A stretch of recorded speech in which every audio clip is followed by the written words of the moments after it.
Hello, welcome back to my YouTube channel which is called good news with Munmara. तो आज का जो good news है, हम लर्न करेंगे न्यू क्रिमिनल लॉज के बारे में जिसमें सेक्शंस चेंज किया गया है। आपने सुना होगा आईपीसी और क्रिमिनल प्रोसीजर कोड चेंज किया गया है। ठीक है, तो सबसे पहले देखते हैं कि आईपीसी को किस नाम से रिप्लेस किया गया है। ओके, आईपीसी जो है, जो which stand for Indian penal code 1860 का है, वो जो ब्रिटिश ज़माना से आए, तो उसको रिप्लेस किया गया नया नाम देके, विच इज़ कॉल्ड भारतीय न्याय संहिता के अंदर है। ठीक है, और दूसरा है क्रिमिनल प्रोसीजर कोड 1973 है, उसे रिप्लेस किया गया है भारतीय नागरिक सुरक्षा संहिता के अंदर पे। ठीक है, तो आज के बाद हम इस तरह के नाम से ही जाना जाएगा, इस लो को इस तरह से भरा जाएगा। ठीक है, तो आईपीसी को बीएनएस के नाम पे जानते हैं, और जो क्रिमिनल प्रोसीजर को होते हैं उसे आप बीएन, भारतीय नागरिक सुरक्षा संहिता के नाम पे थे, कि बीएनएस एसएस के नाम पे। तो इन दोनों की डिफरेंस आगे पता करते लोग बताने से पहले। जो बीएनएस है वो है एक प्रिंसिपल्स बताते कि इस सेक्शंस के अंदर पे ये वाला क्राइम आते हैं। ठीक है, और दूसरा जो बीएनएसएस जो होते हैं उसके अंदर पे होते हैं कि इस क्राइम को किस तरह से प्रोसेस किया जाए, उसकी जो इसको कोई भी अगर आपने क्राइम किया तो इस क्राइम का ये होगा, इधर वो जेल जाएगा या इधर वो उसको फांसी लगा जाएगा, इस तरह के। ठीक है, वो प्रोसीड्यूर्स को बताते हैं। तो ये है, और दो टर्म्स है जो हमें जानना ज़रूरी है लॉ को जानने से पहले, वो है कॉग्निजेबल और नॉन कॉग्निजेबल। ठीक है, पहला है कॉग्निजेबल। जो कॉग्निजेबल होता है बहुत ही सेवर क्राइम्स होते हैं, जिसके लिए आपको आपको मजिस्ट्रेट या जज की या कोर्ट से परमिशन लेना ज़रूरी नहीं होता, आप इमीडिएटली उस बंदे को अरेस्ट कर सकते हो, जो भी जिसने क्राइम किया हुआ है। और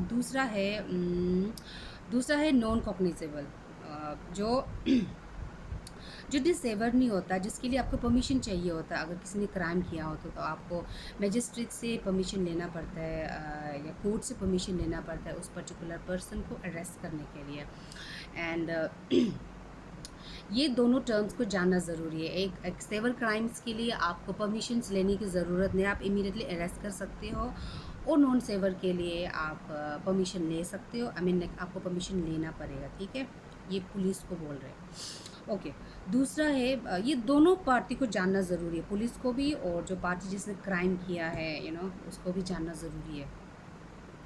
अगर क्राइम किया, मतलब अगर बहुत सेवर क्राइम किया तो कोई भी आपको अरेस्ट करवा देगा। ठीक है, अगर क्राइम आपने जो भी आपने कुछ गलत किया है वो इतना सेवर नहीं है, तो आपको परमिशन की ज़रूरत है आपको अरेस्ट करने के लिए। तो मैं कुछ नंबर्स ऑफ दी सेक्शंस मैंने लेके आया, मुझे लगा कि पता होना ज़रूरी है रेगुलर लाइफ में हम जो फेस करते हैं। ठीक है, ये ज़रूरी नहीं है कि सिर्फ कोर्ट और या पुलिस वाले या लॉयर्स को पता हो इस लॉ के बारे में, बट जनरल आम पब्लिक को भी ये पता होना ज़रूरी है। ठीक है, कभी आप पुलिस स्टेशन पे जाओ, एफआईआर दर्ज करो, आप डायरेक्टली सेक्शंस बता दोगे, it will be easy for both party, उनके लिए भी और आपके लिए। आपको भी पता होगा कि अच्छा ये क्राइम हुआ है तो मैं इस सेक्शंस के अंदर पे एफआईआर दर्ज कर सकती हूँ। तो इस बेस को लेके it's very important to know about the law, देश में क्या लॉ चल रहा है ये पता होना ज़रूरी है। तो let's start with the section 61 पे स्टार्ट करते हैं। सेक्शन 61 बीएनएस के अंदर पे ये कहते हैं criminal conspiracy. What is criminal conspiracy? Conspiracy क्या होता है? कॉन्स्पिरेसी एक थ्योरी होता है जिसकी कोई हाथ पैर नहीं होता, वो जस्ट कोई बंदा या कोई ग्रुप ऐसे एक थ्योरी फैलाता है जिसका कोई मतलब नहीं है, जिसका कोई है नहीं, सच नहीं है, पर वो लोगों के अंदर में इतना ज़्यादा डर फैला देता है कि पीपल या पीपल काम नहीं कर सकते, या they can walk out of the house और they can work because of that conspiracy. तो इस तरह की कॉन्स्पिरेसी की वजह से पब्लिक, आम जनता को प्रॉब्लम्स क्रिएट करते हैं, तो उसको अरेस्ट करवा सकते हैं अंदर सेक्शन 61 के अंदर पे।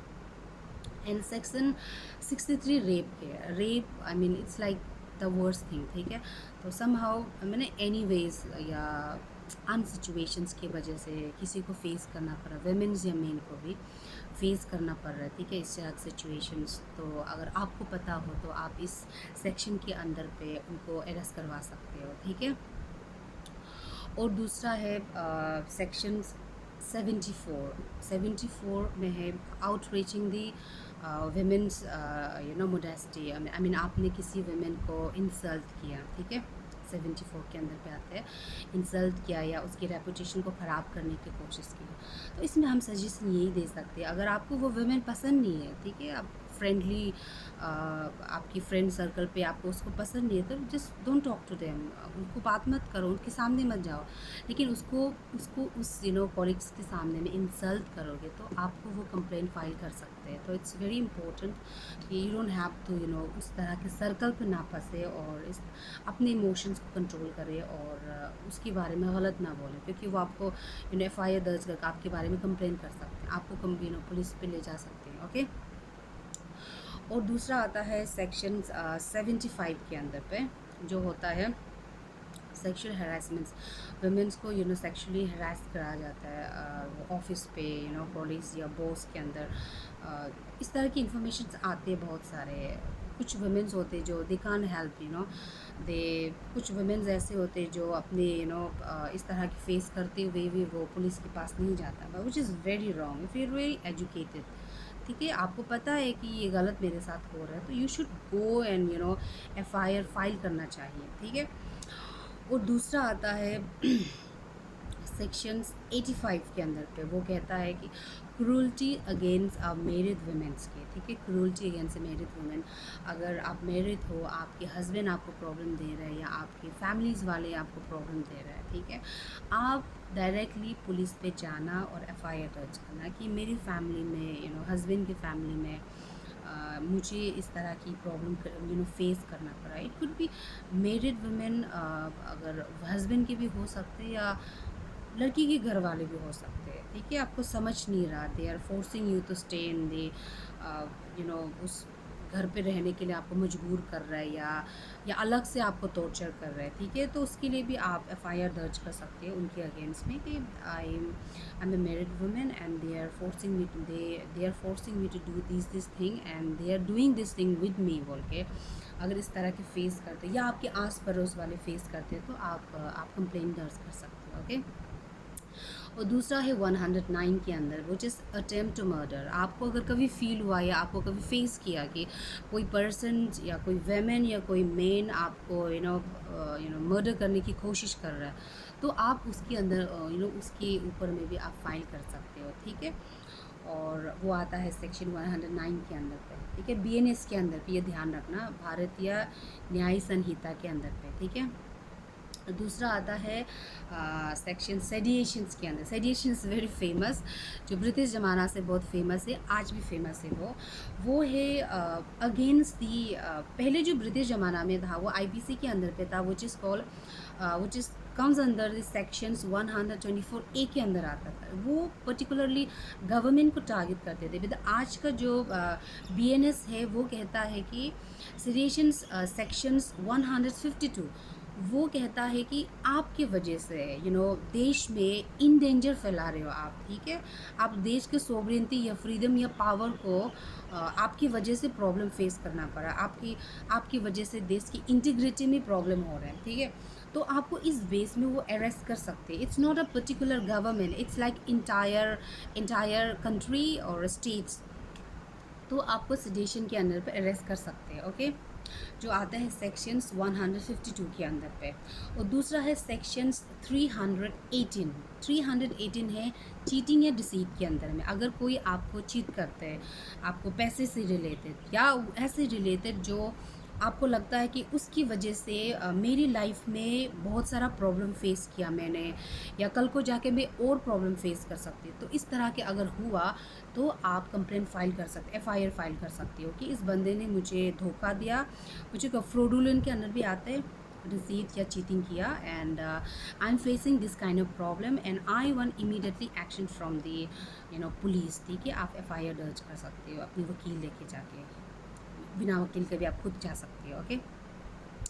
और दूसरा है 353 है जो रिपोर्ट्स मैगजीन्स पे, न्यूज़पेपर्स पे गलत तरीके की इन्फॉर्मेशन फैला रही है कोई, ठीक है, कोई रीजनल ग्रुप को लेकर, कम्युनिटीज़ को लेके या कास्ट को लेके आप किसी पर्टिकुलर कास्ट को टारगेट करके आप उनके बारे में गलत बोल रहे हो, सेपरेटिज्म फैला रहे हो, तो अगर इस तरह के रिपोर्ट्स या आप इवन वीडियो में भी या आप कहीं पे अनाउंस कर रहे हो, ठीक है, तो आपको अरेस्ट किया जाता है। Any one file a case against you under this section 353, you can be into the jail. ठीक है, आपको जेल जाना पड़ता है, आपको आप जेल जा सकते हो और आपको इम्प्रिजन्स भी लगा सकते हैं, लाइक फॉर द ईयर्स। ठीक है, तो इस तरह के काम ना करें, सेपरेटिज्म के बारे तो बात ही ना करें अगर आप एक देश के हो। ठीक है, और अंत पे आते हैं कि सेक्शन 356 के अंदर पे, सेक्शन 356 है डेफेमेशंस के अंदर पे। डेफेमेशंस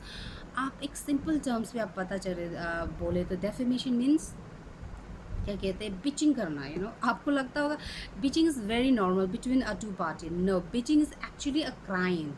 अगर आप और आपकी फ्रेंड जैसे कि फॉर एग्जांपल ए और बी बिचिंग कर रहे हैं किसके बारे में, सी के बारे में। अगर सम हाउ बी ने सी को बता दिया कि भैया आपके बारे में तो वो ऐसा बोल रहा है, और सी निकला बड़े चालू बारे, ठीक है, and very serious person, he और she don't take the shit about her और हिमसेल्फ, तो वो आपको कंप्लेन दर्ज कर सकते हैं आपके अगेंस्ट। ठीक है, डोंट थिंक कि beating is just normal, it's not normal, it's a crime.